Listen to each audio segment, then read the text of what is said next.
Hey everybody, thanks for joining us today. So I'm Adam Connor. As Courtney mentioned, I'm a design director here at Mad Pow, and I've spent a good deal of the past, I would say, 3-4 years of my career really focused on the topic of collaboration. And as such, one of the key themes I've found in collaboration and what makes for good collaboration is this element of critique. And it's a very important thing, and it also is something that I've found to be missing in a lot of organizations. So I'm working with a partner, Aaron Irizarry, who can't be here today with us. I've put together some material here to kind of go over with you about what makes for good critique and how you can improve critique and discussions around design in your organizations. Let's start with what is critique. What do I mean when I say critique? It seems kind of straightforward to talk about critique or what critique is and how it relates to feedback. But we go out and we talk to various organizations, and we're still seeing things that look like this. We're still seeing kind of offhanded comments, comments that aren't exactly clear, aren't exactly helpful. And just so no one thinks that I'm biased here and I'm saying, designers are frustrated at the quality of the feedback they're receiving. These items here, these are actual quotes from designers.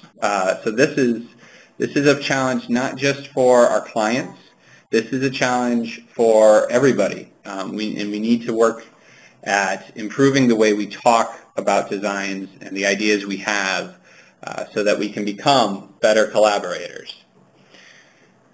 So critique is really all about critical thinking, right? As I mentioned earlier, it's this form of analysis. It's about how our designs or our ideas help us achieve certain goals, certain objectives. What are we trying to do with the design, and how is the design helping us get there? And it's really critical that we talk about this because as designers or as teams coming up with anything, any solution, any problem we're trying to solve, we're not usually in it alone, right? We're not the only person working on the project. We're not the ones who come up with the idea, who put together the design, who develop it, who release it, who market it, who support it later. It's a collaborative effort. There's lots of us involved, and we need to work together to build consensus and make decisions. And in order to do that, we need to have good conversations around design. Let's start by talking about some of the basics. There's two sides to critique, right? There's giving and receiving. And in order for critique, in order for your discussions to be good, to be useful, to be helpful, the intent needs to be right on both sides. Intent is really what starts the conversation. Intent is the driver for critique. All right? And the success of that conversation hinges on both sides having the right intent. Now, giving critique with the wrong intent is a selfish act. And I'm sure most of us are probably familiar with examples of this. A great place to see examples of this is Twitter. Anytime Facebook or Apple or anybody really releases a new product, all of a sudden there's these offhanded, one-sided comments coming out in 140 characters about fails and people not knowing what they're doing and why did they put this over here, or who thought that was a good idea. And so really it's a selfish act. It's about people wanting to be heard. And it doesn't just happen in social media. It happens in our organizations as well. It happens when someone drops by someone else's desk and just starts commenting on the work they're doing while looking over their shoulder. Or someone just starts talking over other folks in a meeting because they want to be heard. They want their opinion to be perceived as being better, as being important about whatever it is the discussion's about. Right? So I think we've all seen this.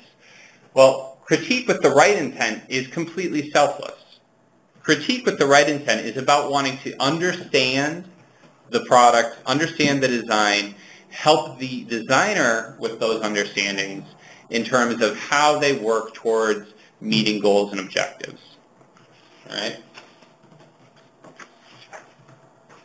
So some tips for giving good critique. First, use a filter. Gather your initial thoughts and reactions and then revisit them in the right context. You're going to have gut reactions, right? You're going to see something, you're immediately going to have a response to it, but it's important to hold on to that reaction. Think about why you're having it. Ask yourself why you're reacting so strongly, either positively or negatively. Don't assume anything, all right? We see this happen in a lot of conversations. People start to make assumptions that the designer could have done anything they wanted. And that's not always the case. So before you start making those assumptions, find out the reason behind what the designer was thinking, why they made those choices, what constraints were they facing, what other variables come into play. Don't invite yourself, and this is really important. This is what happens when people just start talking over each other in meetings or dropping by other people's desks and just start releasing, their feedback. Ask the designer, ask the creator if you can talk with them. Let them know that you have some ideas, you have some feedback you'd like to share with them. See if they want to hear it. And lead with questions. This is really important because it does two things for you. All right. First, as the person giving the feedback, as the person giving the critique, it gives you more information to build that critique upon, right? It gives you more of the thinking, more of the constraints. At the same time, for the person receiving the feedback, it lets them feel like you have a genuine interest in how things are going, in where the decisions came from, and wanting to understand more. And lastly, make sure you talk about strengths. Going back to the old saying, if you don't have anything nice to say, don't say anything at all. We don't want to go that far here. We want to make sure we're looking at what's working and what's not working. But it is really important to talk about strengths too. And it's not just that it's good because it helps the recipient feel like they've done good things. It helps them be more receptive to the comments on what's not working. But it's also really important because it helps the designer understand what is working, because they might be able to borrow from that, right? They may be able to abstract things out of that and use it elsewhere. Or at least you don't want them to change the things that are working, right? You don't want them to go back thinking that something that is working really well isn't, and so they try to do something different with it. Now, just as giving critique is really a selfless act when it has the right intent, receiving critique with the right intent is really something that takes a strong amount of humility and some restraint. Some tips for receiving critique are, you need to remember the purpose, all right? Critique is about understanding and improvement, not judgment. This is not about pass or fail, good enough to move on or not. This is about understanding the decisions that you've made so far in your design and what they're doing with regards to your goals, right? And you're doing that because you're going to iterate and you're going to improve upon those things. That's the purpose. This is not judgment. This is not standing in front of the room and having the firing range to take open shots at you. This is not also about just validation of the work you've done. This is not about judgment. It's about iteration. Listen and think before you talk back. If your work is being looked at, you're going to want to defend it. And as soon as somebody says something, you're going to be right there to jump in with a defense or an excuse of some kind. Don't do that. Hold on to that reaction again and make sure you understand what that person is trying to tell you. Participate. This is a really easy one, but it's often overlooked. If you step back from your own design and start to critique it with everybody else in the room, you're going to help yourself get out of that defensive mode, right? You're going to help yourself look at things through a different lens. And at the same time, the other people in the room who may be a little hesitant to give you some feedback will feel better about giving you feedback because now they're seeing you as one of them, right? They're seeing you guys as all working together to analyze the design that's in front of you. And set the right foundation. This is a challenge in all projects, in all organizations, and not just in critique, but in all aspects of a project, is that often teams aren't working from a common foundation, a common understanding, right? Different stakeholders, different departments within an organization have different ideas about what it is you're trying to do and how it is you're trying to do it. So you need to start off your feedback sessions, your discussions, by setting the right foundation. What things have you agreed upon that you can provide that common ground to start the discussions on? What kinds of goals have you all agreed that you're trying to achieve, right? What are those objectives? So let's think about being in a meeting, being asked for feedback, wanting it to be productive, wanting to give good critique. What kinds of things can you do? Ask yourself this when you're looking at the design. What problem was the designer trying to solve? Or what goal were they trying to achieve? What is it that the designer is trying to do here? From there, how did they try to do that? How did the designer try to solve the problem or achieve the goal? And next, how effective is what the designer did at solving that problem or goal, okay? So we've identified the problem they're trying to solve. We've identified how they've tried to solve it. How effective is it? Is it working? Is it getting there? And then the why. Why is it working? Or why isn't it working? Right? So that's a really simple kind of order of operations there to get you through giving good feedback. And then once you've got that down, there are some other things you can think about. Are there any other problems that the designer could or should have solved but didn't? And from the solutions that the designers tried to implement, or the ideas they're sharing with you, does this raise any new problems? Does this raise any new challenges that might need to be addressed? And these are really great additional things to think about. They can take your conversation a few steps further, but it's also really important to remember that the conversation you have around these kinds of questions can lead to things that are kind of out of scope. They're beyond what it is the designer is trying to work on right now, or even what the project is trying to address. So just be ready to kind of step back from those conversations when you start to hit those boundaries and talk about other things instead. Okay. So that's kind of an overview of kind of the conversational aspect of design. So now let's talk about, of design critique. So now let's talk about how we can make design critique part of our process, all right? If these are the kinds of conversations we want to have, because this is the feedback that's helpful to designers, because now, they're not being told, make that blue, put that on the right, things like that. They're actually given understanding about, having everything left aligned now, it's not working because it's taking up too much of the visual scan for the user. So we want to move these things to the right so they're secondary. They're not, they're not in the way of that main visual scan. Those kinds of pieces of feedback are much more useful to a designer than just being told what to do. So if we want to make those kinds of conversations better, if we want to bring this into our process, how do we do that? We've got some options. We can have standalone critiques. We can use critique in our design reviews. I'm sure a lot of you have design reviews. We can use critique in our brainstorms, our collaborative activities. Some of you may do workshops. Some of you may set aside time in projects where everybody gets together to work collaboratively on solving a set of problems. They're great, and critique is a great tool within those conversations, within those activities. So let's talk about some of these. But first, let's keep in mind a few things.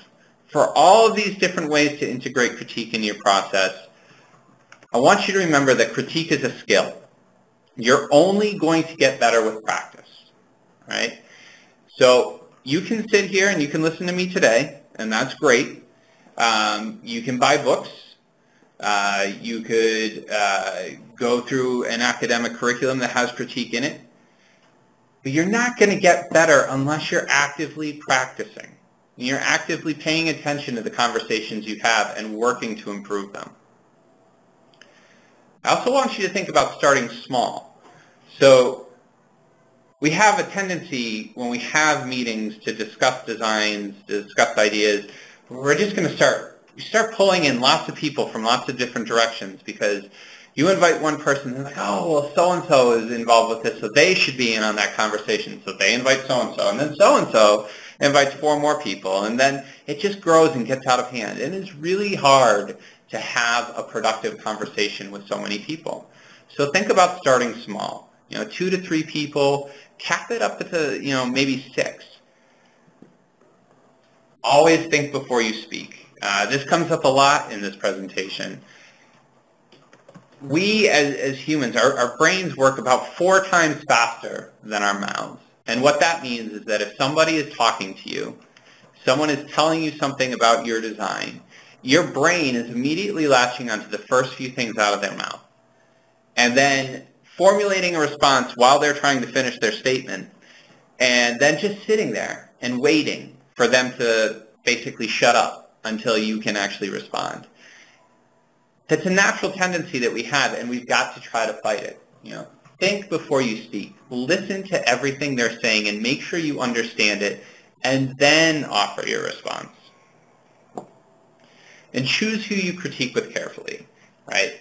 This is not for everyone. Some people are going to have a real hard time with giving feedback this way. So pay attention to how people get involved in conversations and how they participate. And think about if you want to involve them in conversations later. In some situations, you probably don't have the option because they're key stakeholders. But in other situations, like impromptu critiques where you're just trying to, off the cuff, get some feedback, they might not be the right person to ask. There's also some rules for critique that you need to pay attention to. The first up is to avoid problem solving in design decisions. It's often the case that when we're talking about trying to identify what's wrong with something or why something isn't working, our brains immediately jump to what should it be instead? How do I fix this? I bet you some of you have sat in user interviews, usability studies, where instead of the participant talking about what's challenging them, they start to talk about what they think the design should be, right? And those aren't bad things. But in the context of critique, where we're trying to analyze a design, they aren't helpful. They aren't really helpful in understanding what's wrong with the design at hand. So when problem solving starts to happen, we need to make sure that we step back from that and we try to say, okay, so if that's what you think it should be, what problem is that solving that exists in the design that we're looking at, or that isn't being solved by the design we're looking at? So you need to facilitate away from the problem solving. You want to make sure everybody's a critic. This is really important if you're having formal type critique sessions and review sessions. Because if you've got quiet people in the room, they can be dangerous later on when you find out that they had something worthwhile to say and they didn't say it. Everyone is equal, right? In some organizations, this is very hard, but just because you sit somewhere on a corporate ladder does not mean that your opinion or your idea is any more valid or not valid than anybody else's in the room. In order to have good, productive conversations around a design, you need to make sure that everybody in that room feels like they're on equal footing. And the designer is responsible for follow-up and decisions. So again, you're trying to avoid problem solving. You're not committing to a checklist of to-dos. You're just working to understand the impact of the design decisions you've made so far. So coming out of these discussions, it's up to the designer to figure out what to do, who to follow up with, which ideas were mentioned in the critique that I should go explore them with that person. That's where the action comes in. So let's get back to the 3 ways we can make critique part of our process. First up, standalone critiques. Standalone critiques are awesome because they can provide an introduction for people who are really unfamiliar with this kind of feedback. Junior designers, even if they're coming out of an academic curriculum where critique is a major part of what they go through, once you're doing this in the professional world, it can be scary. It can be intimidating. People who don't have an academic background in it, for them it can be even more terrifying. So we need to introduce them to this form of giving feedback. We need to kind of coach them, and this is a great way to do it. And similarly, by having standalone critiques, meetings that are solely held for this type of conversation, we can structure them in a way that we provide a safer place for that practice. They also allow us to focus feedback on very specific things. We can focus on a specific goal of a design. We can focus on a specific screen. We can focus on a specific task. And this is really important because oftentimes, we're trying to pitch our entire design out there and in an hour discuss every aspect of it with the client. And that's really hard to do. But if we have these discussions here and there throughout the process, we can really focus in on certain things. And it can increase the sense of collaboration in your team members. If everybody's kind of collaboratively analyzing the design and offering their feedback and helping to improve the design and helping to improve the designer's understanding, it can really build a sense of involvement by everyone on the team. And that's really important to the continuation of a collaborative environment. And lastly, they can be done pretty much any time on anything. As long as you have the ability to iterate, you have an opportunity to critique. As long as you have the chance to take the things that you learn in a critique and do something with them to improve your design, that's a great time for critique. So who do you invite to these kinds of meetings? You can invite anybody. You can invite your other designers on your team. You can invite stakeholders. You can invite subject matter experts. You can invite developers.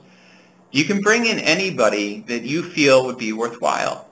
And that can be because the thing you want to talk about is related to a particular subject matter expertise. It could be because you want to analyze your design with regard to how feasible it is to develop. It could be because you just want to build that sense of collaboration. So you can really invite anybody. You want to aim, again, kind of keeping it small, up to 6 people. Think about going out to a restaurant with friends. How many people can you have around the table and carry on at one single conversation without it splintering off? Talking to a lot of people, we found that number to be about 6. So cap it at 6. Schedule it for half an hour tops. But you can really take this chance to really mold this conversation the way you want. And that's what's really valuable about it. You want to make sure that you set the right foundation for good critique. So I mentioned earlier about this when I was giving tips for receiving critique, for asking for critique. And I want to talk a little bit more about it now, because now that we're getting into a meeting, we're bringing people together, we're taking a half hour or an hour out of their time. How do we really set that foundation? And we actually have a lot of really great tools to do that already. The first up is scenarios, right? Scenarios are awesome because scenarios really describe the experience we're trying to create with whatever it is we're designing, right? They're a short narrative. They talk about behaviors, thoughts, reactions. They kind of carry a persona through a use case, right? And they describe that experience. So we can talk about scenarios in the context of our critique as to whether our design really works to elicit that experience in users. Personas. Personas tell us how our users are going to behave. They talk about the common patterns that we've observed, what their goals are, what their expectations are. So we can talk about our designs and how they relate to the personas. And we can talk about goals, right? You shouldn't start a project unless you know what the goals of it are. What are the things you're going to measure? What are the outcomes that you're hoping to achieve through this project? So we can talk about how designs help us meet goals. and design principles. All right? What are the key qualities or characteristics of your design? What are those things that you're trying to kind of populate throughout the design, throughout the different functionality within it? Right? These are all things that your team should agree on at the beginning of your project. And if you have agreed on them, then you can use these as the foundation for all of your design discussions and critiques. All right, so we've got everybody together. We've got our foundation set. How do we actually kick this thing off? Well, to start, think about sending your designs out ahead of time. Give people a little bit of time to consume them and think about them. Give them some context. What are the things you're going to be talking about? What things to pay attention to? What things not to pay attention to? But you don't want to land in that situation again where people are just reacting, right? So give people some time to think about it before you actually start the session, right? Review the foundation. Review the principles that you're working towards achieving, the goals you're working towards achieving, the scenarios that you're going to talk about. Review those things with people and review the rules of critique if you feel that you need to, okay? And then start by very quickly presenting your design. Don't get hung up on defending things. Don't get hung up on explaining things. Don't talk about constraints too much. Present as quickly as you possibly can. And then let that additional information come out as part of the conversation as the people giving you feedback ask questions, right? So now that the conversation's going, how do you facilitate it? How do you make sure it stays on topic? Right? There's lots of tools we have for this. Critique goals. Having set goals for your critique session are really important. So what are those things that you're trying to talk about? What's the one screen you're looking at? What's the one task flow? Today we're going to look at this particular use case for this persona. Use those to steer the conversation. As the conversation kind of branches out away from that, steer it back by referring back to the goals that you talked about at the beginning of the session. Active listening and question for clarity. Listen to what people are saying and then ask if you've understood it right by repeating it back to them to the best of your ability. Make sure you really understand things. Round robin and quotas are two really simple ways to just give your feedback session some structure, right? Round robin, we're going to go around the room and we're going to hear from everybody. Quotas, everybody needs to give me 2 things they think are working really well and 3 things they think need to be improved in order to meet our goal or objective. 6 thinking hats is another great tool. I'd encourage you to look this up. Edward de Bono wrote a book on this. So the idea here is each hat is a different color. There's 6 of them. And everybody in the room wears the same color hat at the same time, either symbolically or literally in some senses. In some cases, we've seen teams actually bring in hats of all these colors. And each hat represents a different way to think about the design, the problem. So black, I think, is all negative. You know, what are all the negative things? Let's all think about that. And yellow, I believe, is emotional. So what are we thinking about emotionally? What are the emotional elements of this design? How is it working? You don't have to limit yourself to those 6 things, but by giving everybody the same lens to look at the design with, at the same time, you keep everybody on the same wavelength, right? And you make it easier for people to know what kinds of things to talk about when. Facilitators is one we often get asked about, and I understand where the desire for facilitation comes from, but these conversations, the designer really needs to have some sort of control here because the designer is the one who has to come out with the most understanding. It's important for everybody to kind of understand where everything is, but the designer is the one who has to decide how to act. And so they need to have some control over the conversation and which questions to ask as follow-up and things like that. So you can start using facilitators to kind of ease yourself into it, but I'd strongly encourage you as designers to work towards becoming the facilitator yourself, all right? And you can have somebody else take notes for you. You want to make sure somebody's taking notes, but you want to be kind of driving the conversation. Everybody at some point is going to need to deal with a difficult person in a conversation, all right? So you need some tools for dealing with these people. because you want to keep that conversation on the right track. So first, make sure you're setting up the expectations at the beginning. Make sure these people know what they're getting into. What kinds of conversations are you going to have? What are the things you're going to talk about? Make sure everybody understands critique. If this is something you really want, make sure that you review those rules and what it is you're trying to do. Make sure you kind of inform them as to, we're going to look at the design, we're going to compare it to these principles, these objectives, and we're going to discuss them. That's what we're trying to do. And in doing that, we're going to try not to talk about other ideas. We're going to make sure everybody is given equal voice, and I as the designer or so-and-so as the designer is going to be responsible for following up with us afterwards to make sure we do explore those other ideas, so do act upon the things that we learn in this conversation. Make sure everybody in the room has that understanding. Ask quiet people for feedback directly. So I mentioned earlier why everybody needs to be a critic in these sessions, because quiet people can hold on to things and then tell someone else about them later. And then that someone tells another person. And that someone tells another person. And then 2 weeks later, you're getting this piece of feedback that would have been valuable a while ago, but now it's too late and you can't do anything with it. So don't be afraid to ask people for feedback directly. Use your foundation. Use your personas, your goals, your principles to focus the conversation. All right? If people start talking about what sounds like their own personal opinions, their own likes or dislikes, use the personas or goals or scenarios, principles to steer them back. Well, I understand that you like that and you work that way, but how does that relate to our persona over here that behaves this way? The laddering technique is really fun. I love this one. It's also called the 5 whys. And really all it amounts to is if someone gives you some feedback, and it sounds like personal opinion again, you can ask them why. Why does it make you feel that way? And so they give you a kind of a further fleshed out response. And you keep asking why. And then one of two things will happen.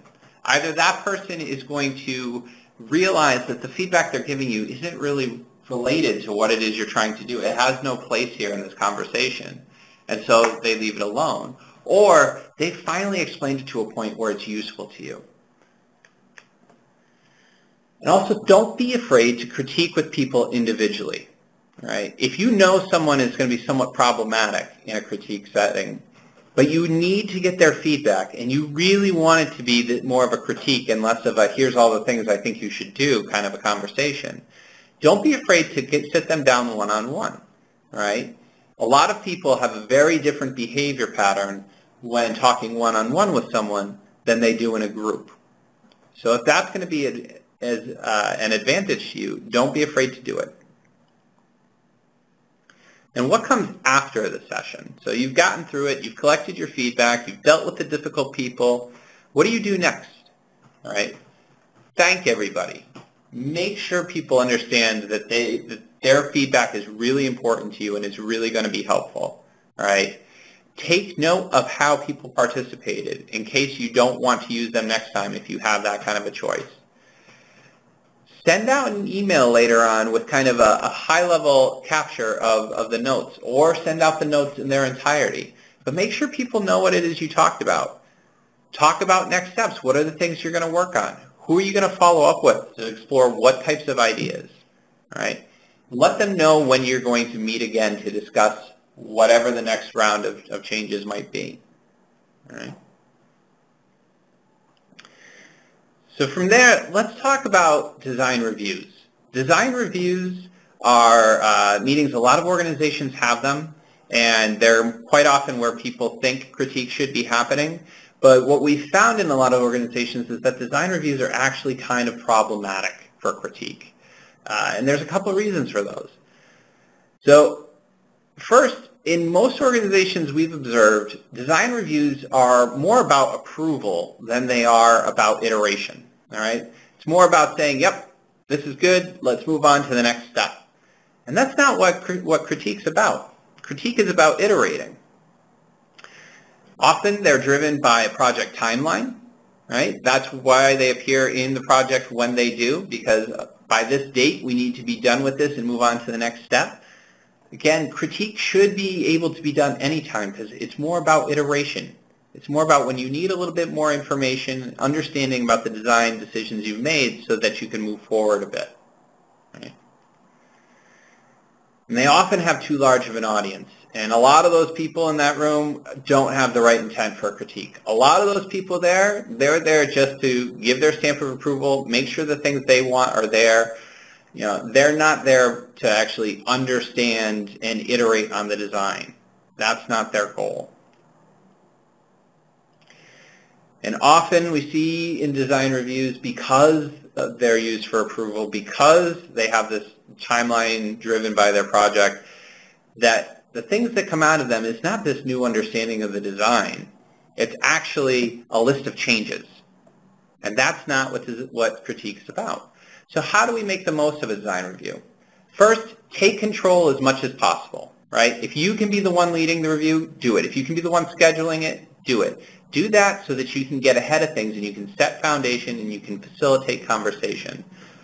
Recap the goals and principles of the design, all right? Make sure you give people that common foundation.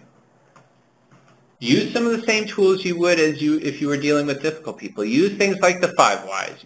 Make sure you're asking questions and questioning for clarity, all right?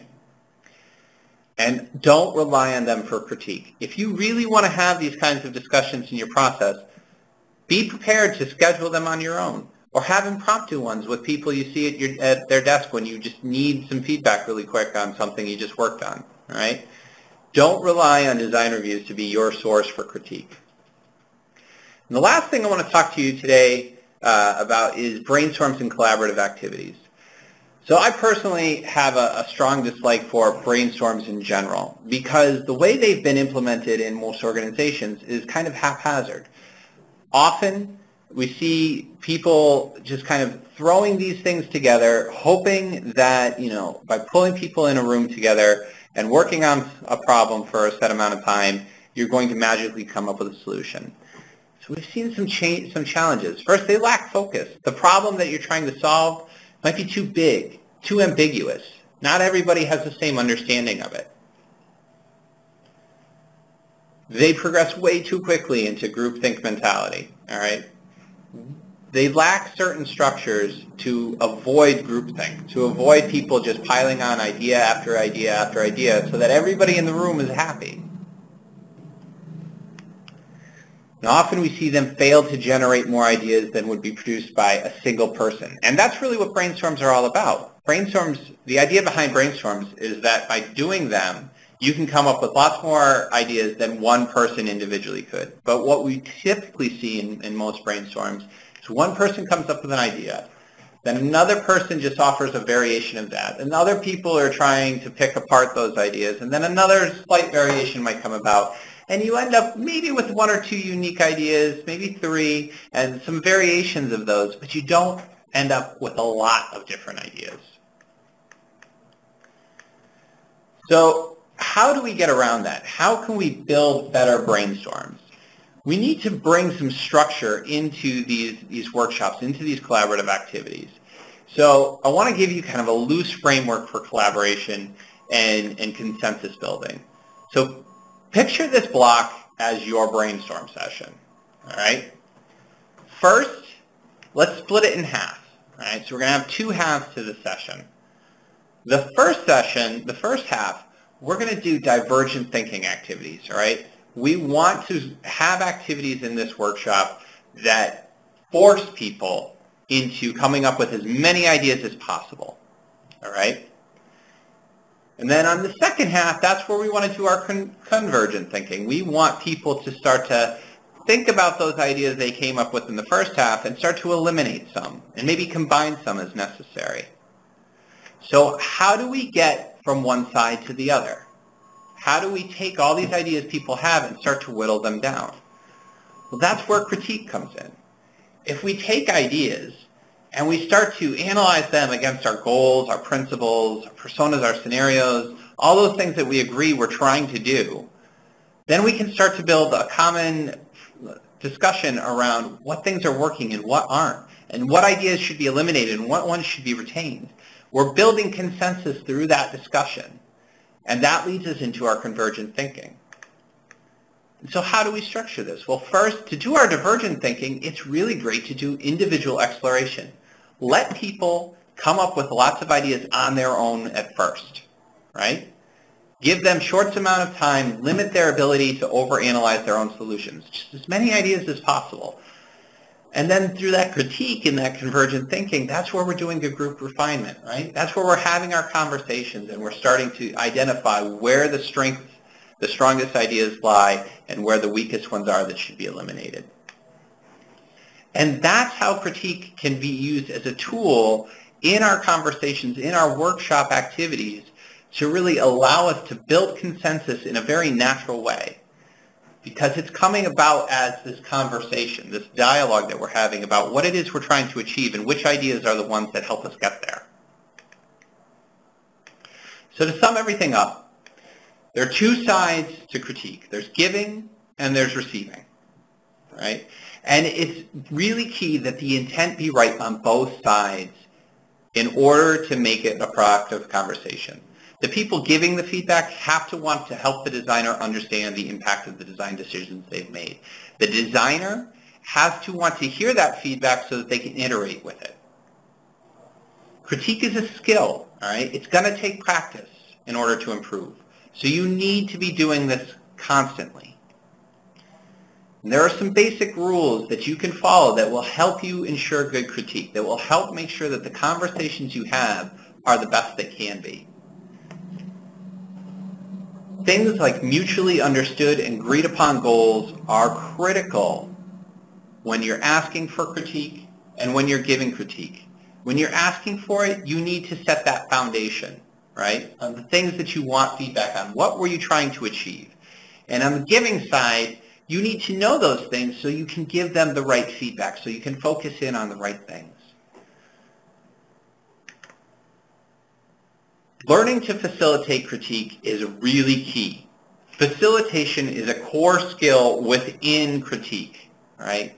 In order to have these conversations, in order to have them in the workplace and on projects, you really need to build a good facilitation skill set. You can do it internally, you can do it with clients. I work as part of a consultancy, so I do this most often with clients. You can do it either way, with up to 6 people, for about an hour. You need to be prepared to deal with difficult people. You will encounter them. So have that set of tools ready to go and know which one to pull out when. And you can integrate critique as part of your process as an activity, as part of other activities. Ideally, what you want to have happen is not necessarily for critique to be like the set thing that you go do, but you want it to just be part of how your team talks. Should become part of the natural language in how you discuss ideas and solutions. That's your ultimate goal. And I hope that the material I provided you with today will help you reach that goal and help you think a little bit more about how you talk about your designs with your teammates and how to bring a little bit more structure and purpose to that. And so with that said, I want to thank you very much for your time today. Again, I want to extend a thank you to my partner in crime on all of this, Aaron Irizarry. And I invite you, if you're at all interested, we keep a blog discussing design where we kind of unpack some of these ideas a bit more. Thank you very much. Thanks again, everyone, for coming. We're now opening it up for questions. Looks like we have a few that are coming in. So I'll go ahead and ask Adam. Typically what people, end up happening, what ends up happening during these sessions are that people seem to have a negative, not incentive, but, they tend to pick upon the bad parts of the, when critiquing, and you don't want to give them an impression that their ideas are bad or dumb, and even though you might feel that way. Do you have any tips for steering people away from problem solving without shooting them down? Yep. So a couple different things you can do, and what you choose to do really kind of depends on the person and the exact feedback they're giving you.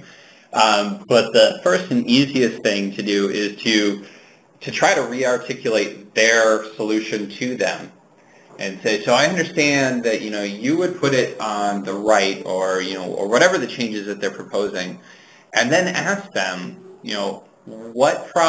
ask them to compare their idea to the solution that you've presented and identify the problem that it is that they're trying to solve. And just focus the conversation on that for a little while. And then, once they've kind of articulated that to you, then you can say, okay, great, I understand that. I understand the challenge. Can I follow up with you later to explore your idea a bit more? All right? And that tends to work really, really well, because then the person is feeling like they're being heard. They feel like they've explained what it is they're trying to do. And they feel like you're not going to ignore them because you're going to follow up with them. You point blank said that in a meeting. You're kind of held to it at that point. Great. When sending designs out ahead of a critique, how do you deal with people who don't read and skip to the pictures? So those folks, you're always going to deal with those folks. So a lot of that comes into facilitation when you are actually in the session and making sure that you're focusing the conversation in the session on the things that you said in your email you were going to be focusing on. And when they start to bring up other stuff, then you basically say, okay, that's great. Can we save that for another discussion? Because right now we're focusing on this. So essentially you're reminding them that, you know what, I did send you some stuff to kind of keep things in context in here. Next time, please read those things. That's what I would do in the session. But I would also make sure that in your initial email, when you're sending stuff out, that you really limit things as much as possible. So don't send a huge deck of like 80 screens if the only screens that you're really concerned about and talking about is a subset of, say, 5, all right?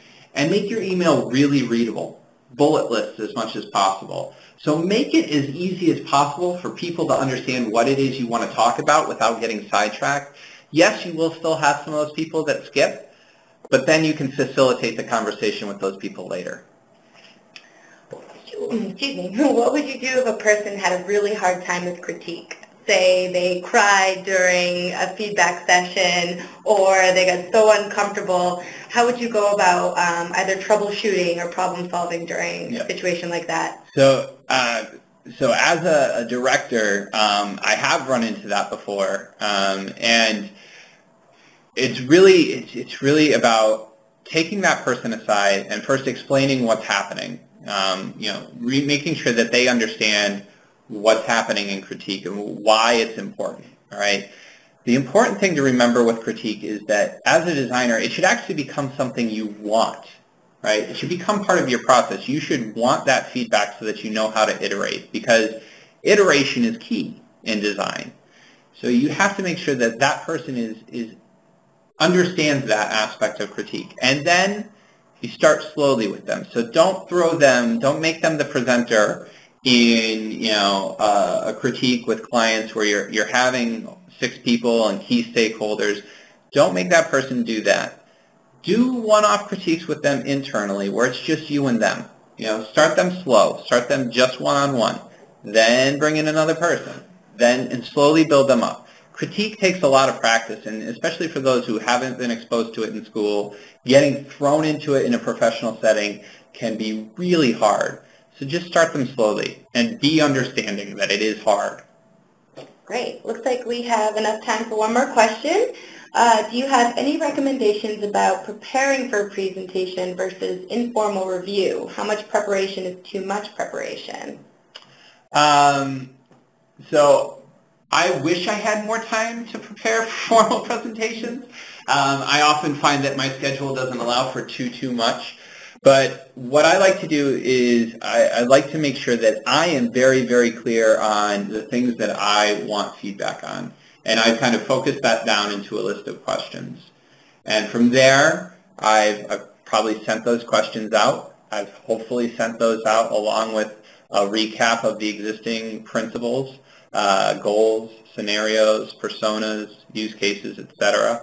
One of the tools that I like to have handy on all projects is called a mini brief, which is just like a one-page document that recaps kind of the core challenge you're trying to solve with the project, the main users of the product, the main scenarios, the main principles, the main goals, just at a high level, all on one page.